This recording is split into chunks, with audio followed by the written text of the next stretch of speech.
அனைவருக்கும் வணக்கம். திடீரென கடலில் இருந்து முருகன் சிலையை மயில் தூக்கி செல்லும் ஒரு அரிய வீடியோ காட்சி சமூக வலைத்தளங்களில் மிக அதிக அளவில் பகிரப்பட்டு வந்தது. அந்த வீடியோ காட்சி தான் இப்போ நாம் அந்த வீடியோவில் பார்த்துட்ருக்கோம். இதை பார்த்த பக்தர்கள் அனைவருமே முருகனுக்கு அரோகரா, கந்தனுக்கு அரோகரா என கோஷம் எழுப்பியிருக்காங்க. இன்றைக்கி நம்ம இந்த வீடியோவில் திருச்செந்தூர் முருகன் பற்றிய பல சுவாரஸ்யமான தகவலை பற்றியும், கும்பாபிஷேகம் நடக்கக்கூடிய இன்னும் சில நாட்கள் இருக்கும் நிலையில் இப்படி முருகன் சிலையை மயில் தூக்கி சென்றக்கூடிய ஒரு அரிய வீடியோ காட்சியை பார்த்த உடனே பக்தர்கள் அனைவருமே ஆனந்தத்தில் மூழ்கியிருக்காங்க. இதை பற்றி முழுமையாக தெரிஞ்சுக்கலாம். வீடியோ ரொம்பவே பயனுள்ளதாக இருக்கும். அதனால் வீடியோவை கடைசி வரைக்கும் ஸ்கிப் பண்ணாமல் பாருங்கள். இது வரைக்கும் நம்ம சேனலை நீங்கள் இன்னும் சப்ஸ்கிரைப் பண்ணலைன்னா மறக்காமல் சப்ஸ்கிரைப் பண்ணிவிடுங்க. வாங்க வீடியோக்குள்ளே போகலாம். தமிழ் கடவுளான முருகப்பெருமானுக்கு சிறப்புக்குரிய இடமாக தமிழகத்தில் 6 இடங்கள் இருக்குது. அறுபடை வீடுகளான திருப்பரங்குன்றம், திருச்செந்தூர், பழனி, சுவாமிமலை, பழமுதிர்ச்சோலை. குன்றிருக்கும் இடமெல்லாம் குமரன் இருப்பான் என்பதற்கேற்ப அறுபடை வீடுகளில் 5 மலையின் மேல் அமைஞ்சிருக்கு. திருச்செந்தூர் மட்டுமே கடற்கரையில் எழுந்தருளி பக்தர்களுக்கு காட்சி அளிப்பதால் அறுபடை வீடுகளில் தனி சிறப்பு பெற்றிருக்கு அப்படின்னே சொல்லலாம். வங்கக்கடல் அலைகள் வந்து கொஞ்சம் விளையாடும் செந்தூர் ஆண்டவனின் திருத்தலத்தை பற்றி நாம் முழுமையாக தெரிந்து கொள்வது மிகவும் நல்லது அப்படின்னும் சொல்லப்படுது. முருகனின் அறுபடை வீடுகளில் 2வது படை வீடாக இருக்கக்கூடிய திருச்செந்தூர் தூத்துக்குடி மாவட்டத்தில் அமைஞ்சிருக்கு. சூரபத்மனை வென்றதன் நினைவாக இங்கு இருக்கக்கூடிய ஆலயம் 2000 ஆண்டுகள் பழமை வாய்ந்ததாக சொல்லப்படுது. அது மட்டும் இல்லாமல் முருகனின் இந்த படை வீட்டை திருச்சீர் அலைவாய் என்று அழைக்கப்பட்டதாகவும் சொல்லப்படுது. அலைகள் விளையாடும் வங்க கடற்கரையில் திருச்செந்தூர் அமைந்திருப்பதால் அலைவாய் என்ற பெயரில் அழைக்கப்பட்டிருக்கு. இருவனுக்கு பெருமை சேர்க்கும் விதமாக இத்துடன் திரு என்ற அடைமொழியுடன் திருச்சீர் அலைவாய் என இலக்கியங்களில் பாடப்பட்டு இதுவே பெயராக இருக்கு. அத்தோடு அலைவாய் சேரல், வெற்றி நகர், சிந்துபுரம் என பல பெயர்களில் அழைக்கப்பட்டிருக்கு. கடுந்தபம் புரிந்து வரங்களை பெற்ற சூரபத்மன் தேவர்களை துன்புறுத்தினான். அவனது கொடுஞ்செயல்களால் பாதிக்கப்பட்ட தேவர்கள் சூரபத்மனை அழிக்கும்படி சிவபெருமானிடம் தஞ்சம் அடைந்திருக்காங்க. அவர்களது வேண்டுதலை ஏற்று தன்னுடைய நெற்றிக்கண்ணில் இருந்து 6 பொறிகளை உண்டாக்க அதில் முருகப்பெருமான் தோன்றியிருக்காரு. அவ்வாறு தோன்றிய முருகன் தந்தையின் கட்டளையை ஏற்று சூரபத்மனை வதம் செய்ய இங்கு வந்ததாகும். முருகப்பெருமானை தரிசிக்க இந்த இடத்தில் தவம் செய்து கொண்டிருந்த வியாழ பகவானுக்கு காட்சியளித்து அசுரர்களுடைய வரலாற்றை கேட்டறிந்திருக்காங்க.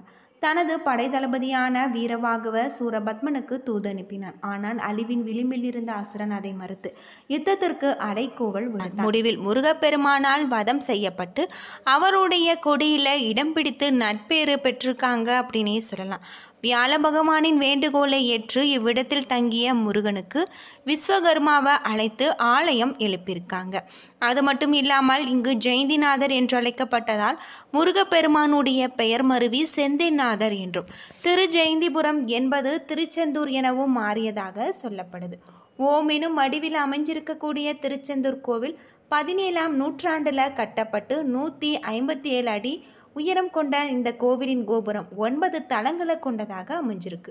யாழ் மட்டத்திற்கு மேலே 137 அடி உயரமும், வடக்கிலிருந்து தெற்காக 90 அடி நீளமும், கிழக்கு நோக்கி மேற்காக 65 அடி அகலமும் கொண்டிருக்கு.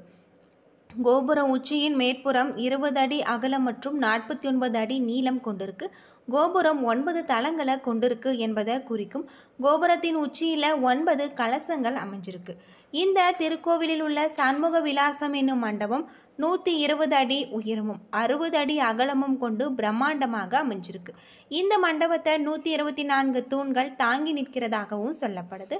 இந்த கோவிலில் எதிர்ப்புறம் 2 மயில்களில் சிலையும் ஒரு நந்தியின் சிலையும் அமைக்கப்பட்டிருக்கு. மயில்களில் முதலாவதாக இருப்பது இந்திரனும், 2வதாக இருப்பது சூரபத்மனையும் குறிக்கிறது. நந்தி பெருமாள் பஞ்சலிங்கங்களின் வாகனமாக இருக்கிறதாகவும் சொல்லப்படுது. அது மட்டும் இல்லாமல் முருகப்பெருமான் இருவேறு தோற்றங்களில் தனித்தனியே எழுந்தருளி அருள்பாலிப்பது இந்த திருக்கோவிலின் சிறப்பாக இருக்குது. தெற்கு திசையை பார்த்தவாறு சண்முகர் என்ற பெயரிலும், கிழக்கு திசையை பார்த்தவாறு பாலசுப்பிரமணிய சுவாமி என வெவ்வேறு சன்னதியில் அருள் புரியறதாக சொல்லப்படுது. அது மட்டும் இல்லாமல் சூரபத்மனை ஆட்கொண்ட முருகப்பெருமான் அவ்வெற்றிக்கு நன்றி செலுத்தும் விதமாக தாமரை மலர் வைத்து சிவபூஜை செஞ்சிருக்காங்க.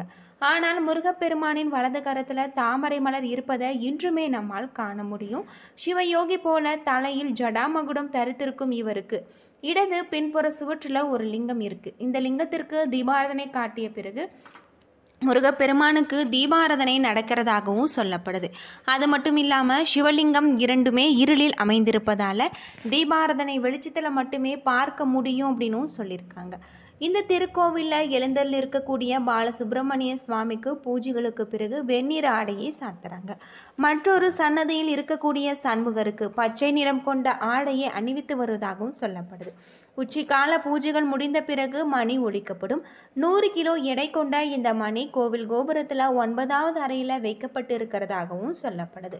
இந்த திருக்கோவிலில் சண்முகர், ஜெயந்திநாதர், குமரவிடங்கர், அலைவாய் பெருமாள் என 4 உற்சவர்கள் இருக்காங்க. உற்சவரில் குமரவிடங்கருக்கு மாப்பிள்ளை சுவாமி என்ற பெயரும் அமைஞ்சிருக்கு. இந்த கோவிலில் மூலவருக்கு பின்பகுதியில் பாம்பறை என்ற சுரங்கம் பாதை வடிவமைக்கப்பட்டு இருக்கு. இங்கு செல்ல கட்டணம் தனியாக வசூலிக்கப்படுவதாகவும் கட்டணம் செலுத்தி இங்கு சென்றால் முருகன் பூஜித்து வந்த பஞ்சலிங்கங்களை நாம் தரிசிக்கலாம். இது தவிர முருகன் சன்னதிக்கு வலதுபுறத்தில் பஞ்சலிங்க சன்னதியும் இருக்கிறது. திருச்செந்தூரில் முருகன் சன்னதியின் மேற்கு திசையில் ராஜகோபுரம் இருக்குது. முருகப்பெருமான் இந்த தளத்தில் கடலை பார்த்தபடி காட்சியளிக்கிறதாகவும் சொல்லப்படுது. பொதுவாக கோவிலில் பிரதான கோபுரத்தை சுவாமிக்கு எதிரில் அமைப்பது வழக்கம். அதன்படி கிழக்கு திசையில் ராஜகோபுரம் அமைந்திருக்க வேண்டும். அந்த பகுதியில் கடல் இருப்பதால் மேற்கு பகுதியில் கோபுரம் கட்டப்பட்டிருக்கு. முருகப்பெருமான் இருக்கக்கூடிய மூலஸ்தானத்தின் பீடத்தை விட இந்த கோபுர வாசல் உயரமாக இருக்கும் காரணத்தினால் திறக்கப்படாமல் எப்பொழுதுமே அடைக்கப்பட்டு இருக்கிறதாகவும் சூரசம்ஹாரம் முடிந்த பிறகு நடக்கும் தெய்வானை திருக்கல்யாணத்தின் போது நள்ளிரவில் ஒரு நாள் மட்டுமே இந்த ராஜகோபுரமானது திறக்கப்படும் அப்படின்னும் சொல்லப்படுது. சர்க்கரை பொங்கல், கற்கண்டு, தினைமாவு, வடை, அப்பம், பிட்டு மாவு, பால்கோவா போன்ற பொருட்கள் முருகனுக்கு மிகவும் பிடித்தமான ஒன்றாகவும் நெய்வேத்தியமாக செய்யப்படுவதாகவும் சொல்லப்படுது. இரவு நேரத்தில் பால் மற்றும் சுக்கு வெந்நீர் வைத்து பூஜை செய்வதாகவும் சொல்லப்படுது. உச்சிக்கால பூஜைகள் முடிந்த பிறகு ஒரு பாத்திரத்தில் பால் அன்னம் எடுத்துக்கொண்டு மோளத்தாளத்துடன் கடற்கரையில் கலந்து கரைத்து விடுவாங்க. தினமும் நடைபெறும் இந்த பூஜையை கங்கா பூஜை என அழைக்கப்படுவதாகவும் சொல்லப்படுது. ஆதி காலத்தில் இந்த திருத்தலத்தில் மணற்குன்றுகள் மதிலாக சொல்லப்பட்டதாக அமைஞ்சிருக்கு. கால ஓட்டத்தில் மணற்குன்றுகள் சிதைந்து பிரகாரமாக உருமாறிவிட்டது. இன்றுமே கோவிலின் வடக்கு பகுதியில் மணல்மேடு மதிலாக காட்சியளிக்கிறதாகவும் சொல்லப்படுது. இந்த திருக்கோவிலில் முருகப்பெருமானின் ஆலயத்திற்கு இடதுபுறத்தில் வள்ளி குகை இருக்குது. குழந்தை வரம் வேண்டுவோர் இந்த குகைக்கு எதிரில் இருக்கக்கூடிய சந்தன மலையில் தொட்டில் கட்டினார் குழந்தை பாக்கியம் கிடைக்கும் என்பதும் நம்பிக்கையாக சொல்லப்படுது. இந்த கோவிலில் 24 அடி ஆழத்தை உடைய 4 கிணறு இருக்கிறதாகும். கோவிலுக்கு வரக்கூடிய பக்தர்கள் இந்த கிணற்று நீரில் நீராடிய பிறகு கடலில் குடிக்க செல்வதாகவும் ஐதீகமாக இருக்குது அப்படின்னே சொல்லலாம். சிவபெருமானின் அருளால் தோன்றியவர் முருகன். பிரணவ மந்திரத்தை பிரம்மாவுக்கே போதித்தவர். மகாவிஷ்ணுவின் அன்புக்குரியவராகவும் முருகன் விளங்குவதால் மும்மூர்த்திகளின் அருளை பெற்றவர். இதனை உணர்த்தும் விதமாக திருச்செந்தூரில் ஆவணி மாசி மாத திருவிழா மும்மூர்த்திகளின் அம்சமாக முருகப்பெருமான் காட்சி தரதாக சொல்லப்படுது. சூரசம்ஹாரத்திற்கு பிறகு மகாதேவர் சன்னதிக்கு வரக்கூடிய ஜெயந்திநாதருக்கு முன் ஒரு கண்ணாடி பெட்டி வைக்கப்படும். அந்த கண்ணாடியில் தெரியும் பிம்பத்திற்கு சாயாபிஷேகம் என்று அழைக்கப்படுவதாகவும் சொல்லப்படுது. வியாழ பகவானின் வேண்டுகோளை ஏற்று கோவில் கொண்டதால் குரு பகவானின் அருள் பெற விரும்புவோர் குரு திசையில் இவ்விரவென வணங்கி பலன் பெறலாம்.